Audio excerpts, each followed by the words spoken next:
MP election ಅಲ್ಲಿ ಕಟೀಲ್ಗೆ ticket ಕೈತಪ್ಪುವಂತಹ ಸಾಧ್ಯತೆ ಇದೆ. ಮೈಸೂರು ಕ್ಷೇತ್ರದ ಬಳಿಕ ದಕ್ಷಿಣ ಕನ್ನಡ ಕ್ಷೇತ್ರದತ್ತ ಈಗ ಎಲ್ಲರ ಚಿತ್ತ ನೆಟ್ಟಿದೆ. ಹಿಂದುತ್ವದ ಭದ್ರಕೋಟೆ ಈ ಬಾರಿ ಕುತೂಹಲ ಮೂಡಿಸಿದೆ.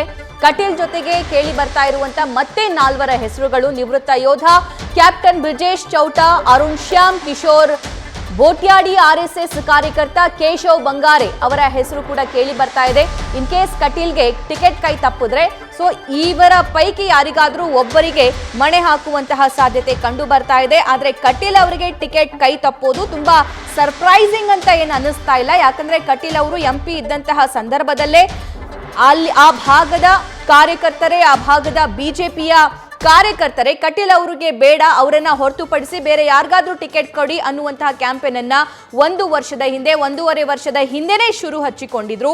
ಸೊ ಇದೆಲ್ಲ ಆದ ನಂತರ ಈಗ ಈ ಹೆಸರುಗಳು ಕೇಳಿ ಬರ್ತಾ ಇವೆ. ಈ ಬಗ್ಗೆ ಮಂಗಳೂರಿನಲ್ಲೇ ಮತ್ತಷ್ಟು ಡೀಟೇಲ್ಸ್ ನೀಡ್ತಾರೆ ನಮ್ಮ ಮಂಗಳೂರು ಪ್ರತಿನಿಧಿ ಕಿರಣ್.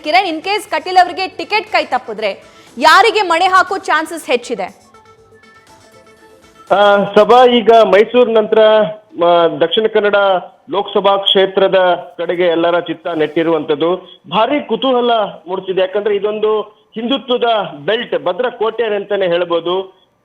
ಈಗ ಸಂಸದರಾಗಿರುವಂತಹ ನಳಿನ್ ಕುಮಾರ್ ಅವರಿಗೆ ಟಿಕೆಟ್ ಕೈ ತಪ್ಪುತ್ತೆ ಅನ್ನುವ ಒಂದು ಮಾತು ಕೇಳಿ ಬರ್ತಾ ಇದೆ. ಈಗಾಗಲೇ ಅದರ ಬಗ್ಗೆ ಚರ್ಚೆ ಕೂಡ ವ್ಯಕ್ತವಾಗ್ತಾ ಇರುವಂತದ್ದು. ಇದರ ನಂತರ ಈಗ ಸಂಸದ ನಳಿನ್ ಕುಮಾರ್ ಅವರು ಅಲ್ಲದಿದ್ರೆ ಯಾರು ಅನ್ನುವ ಪ್ರಶ್ನೆ, ಅದಕ್ಕೆ 4-5 ಹೆಸರುಗಳು ಈಗ ಕೇಳಿ ಬರ್ತಾ ಇರುವಂತದ್ದು. ಒಬ್ರು ಮಾಜಿ ಸೈನಿಕರು ಕ್ಯಾಪ್ಟನ್ ಬ್ರಿಜೇಶ್ ಚೌಟಾ, ಹಾಗೇನೆ ನ್ಯಾಯವಾದಿ ಅರುಣ್ ಶ್ಯಾಮ್, ಕಿಶೋರ್ ಬಳ್ಯಾಟಿ, ಇವರು ಕೂಡ ಬಿಜೆಪಿಯ ಮುಖಂಡರು ಕೂಡ. ಇನ್ನೊಬ್ರು ಪ್ರಮುಖವಾಗಿ ಒಂದು ಹೆಸರು ಕೇಳಿ ಬರ್ತಾ ಇರುವಂತದ್ದು ಕೇಶವ್ ಬಂಗೇರ, ಇವರು RSS ಕಾರ್ಯಕರ್ತರು, ಹಾಗೇನೆ ಸಂಘಟನೆಗಳಲ್ಲಿ ಭಾರಿ ಹೆಸರು ಮಾಡಿದಿರಂತವ್ರು. ಆದ್ರೆ ಇವರ ಹೆಸರು ಕೂಡ ಕೇಳಿ ಬರ್ತಾ ಇದೆ. ಒಂದ್ ವೇಳೆ ನಳಿನ್ ಅವರಿಗೆ ಕೈ ತಪ್ಪುತ್ತೆ ಅಂತ ಆದ್ರೆ, ಅಥವಾ ಜಾತಿವಾರು ಲೆಕ್ಕಾಚಾರದಲ್ಲಿ ಈಗ ಈ ಹಿಂದೆ ಕೂಡ ಬಂಟರಿಗೆ ಹೆಚ್ಚಾಗಿ ಟಿಕೆಟ್ ಕೊಟ್ಟಿರುವಂತದ್ದು, ಈ ಬಾರಿ ಬಿಲ್ಲವರಿಗೆ ಕೊಡಬೇಕು ಅನ್ನೋ ಒಂದು ಮಾತು ಕೇಳಿ ಬರ್ತಾ ಇದೆ. ಒಂದ್ ವೇಳೆ ಬಿಲ್ಲವಾರು ಫ್ಯಾಕ್ಟರ್ ವರ್ಕೌಟ್ ಆಗುತ್ತೆ ಅಂತ ಆದ್ರೆ ಕೇಶವ್ ಬಂಗೇರಗೆ ಮಣೆ ಹಾಕುವ ಎಲ್ಲಾ ಸಾಧ್ಯತೆಗಳಿದಾವೆ. ಸಭಾ, ಥ್ಯಾಂಕ್ ಯು ಕಿರಣ್ ಡೀಟೇಲ್ಸ್ಗಾಗಿ. ನ್ಯೂಸ್ ಫಸ್ಟ್ ನಿರ್ಭೀತಿಯಿಂದ ನಿಮ್ಮ ಪರವಾಗಿ.